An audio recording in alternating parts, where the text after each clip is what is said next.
yang saya hormati dan yang saya banggakan,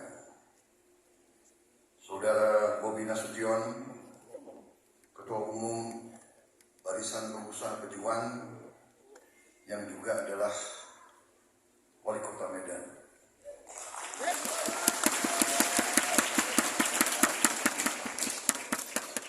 Saudara Rozan Ruslani, Ketua Dewan Penasihat Barisan Pengusaha Pejuang, Ketua Kadin 2015-2021,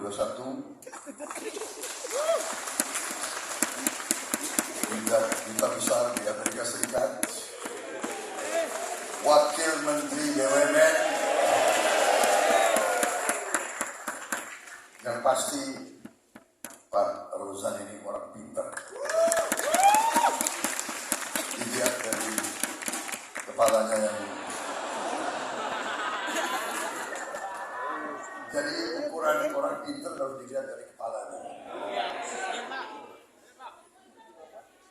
Jadi ada cerita, tapi enggak, ini harus serius ya. Nanti bisa itu. Yang saya hormati Ketua Umum IPMI Akbar Himawan Bukhori, Ketua Dewan Penasihat Barisan Pengusaha Pejuang, yang juga Wakil Ketua Tim Kampanye Nasional Prabowo Gibran. Tadi Pak Rozan Ruslani adalah Ketua Tim Kampanye Nasional Prabowo Gibran.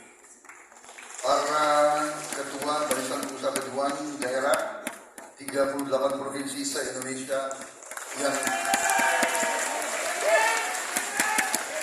saya hormati dan saya banggakan, seluruh hadirin yang saya hormati dan saya banggakan.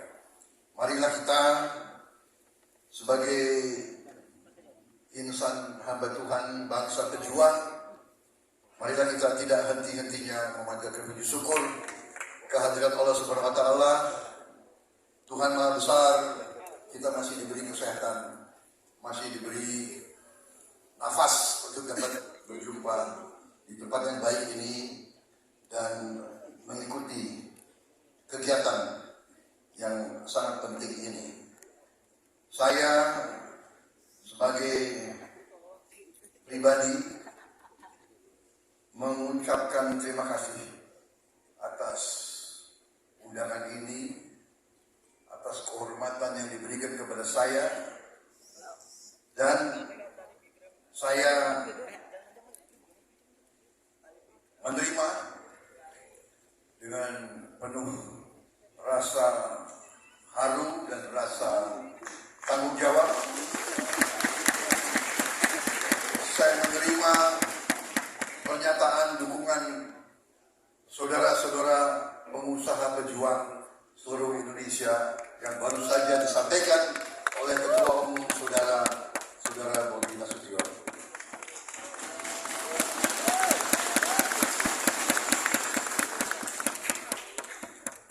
Atas nama saya sendiri dan Saudara Gibran Raka Buming Raka, saya menerima pernyataan dukungan itu.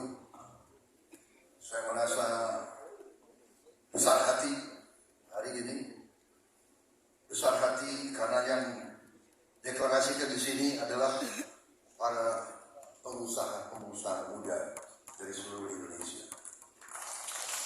Saudara-saudara sekalian, dalam pembangunan suatu bangsa, dalam kajian sejarah oleh universitas yang terkemuka di dunia, antara lain Harvard University, dikatakan bahwa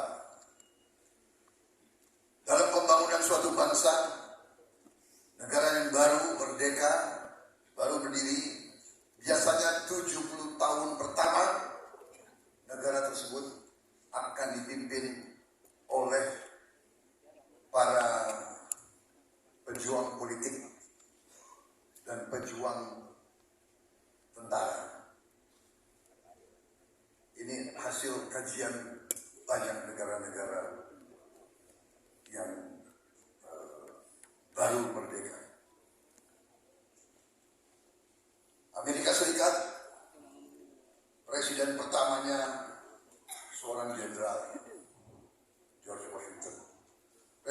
kedua, ketiga, semua adalah pejuang politik.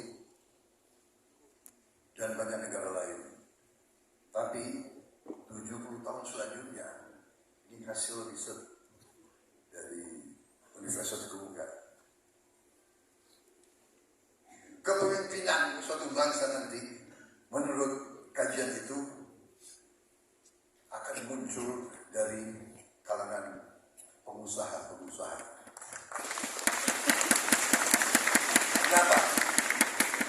Ini memang alamiah, ini memang kebenaran sejarah. Pertama, kita rebut kemerdekaan dari penjajah. Penjajah yang datang ke sini membuat kita menjadi budak, membuat kita jadi kacung, mengambil kekayaan kita. Kita harus rebut dengan perang, kalau perlu. Perang politik dan perang fisik. Dan itu yang dilakukan oleh pemimpin-pemimpin kita generasi yang pertama.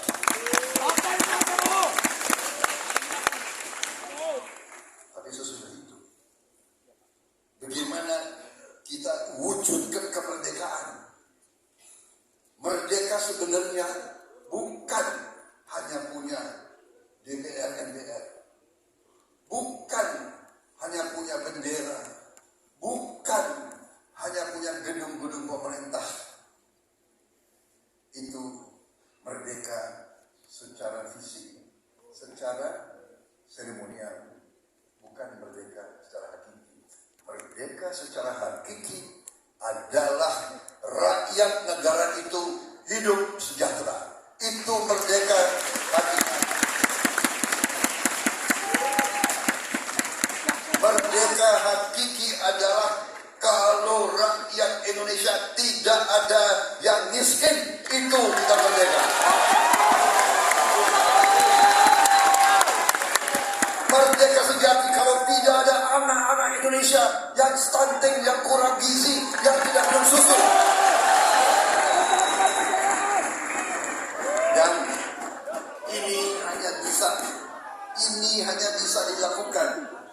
Ini hanya bisa dilakukan kalau ekonomi kita berkembang, kalau ada penciptaan kekayaan untuk seluruh rakyat. Dan siapa yang bisa menciptakan kekayaan untuk rakyat? Ya, para pengusaha itu sebenarnya. Jadi masa depan bangsa kita terletak di pundak saudara-saudara sekalian, para pengusaha. Karena saudara-saudara yang akan menciptakan lapangan kerja. Maaf, sekarang ya, di negara kita ini banyak yang berprofesi sebagai pengamat. Kemudian tidak hanya pengamat, ada lagi berprofesi sebagai apa itu? Komentator ya. Intelektual. Orang pintar. Habis itu banyak kerjanya yang ngomel, gerutu, mencari-cari. Ya. Saya mau tanya, punyakah mereka, bisa enggak mereka menciptakan lapangan kerja? Punyakah mereka pabrik yang bisa menghasilkan orang bekerja? Saudara-saudara, saya katakan di sini, saya tidak ragu-ragu. Ini hasil kajian sejarah. Memang negara ini, kalau memang kita mau merdeka, kita benar, kita harus mendorong para pengusaha-pengusaha muda untuk berkreatif, berinovatif, berwira swasta untuk Indonesia menjadi kaya. Kita ingin Indonesia jadi negara kaya. Kita tidak mau Indonesia jadi negara biasa-biasa saja. Saudara-saudara sekalian, kebetulan juga, bukan tidak kebetulan, Presiden kita yang Presiden Joko Widodo seorang pengusaha, bukan kebetulan. Dan saya sendiri mantan prajurit, ya saya juga pengusaha, saudara-saudara. Kenapa? Karena pensiun saya sebagai jenderal gak cukup.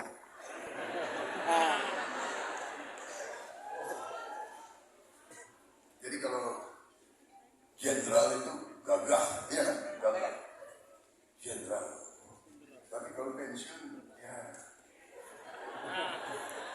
kadang-kadang bayar jalan tol aja udah pas-pasan.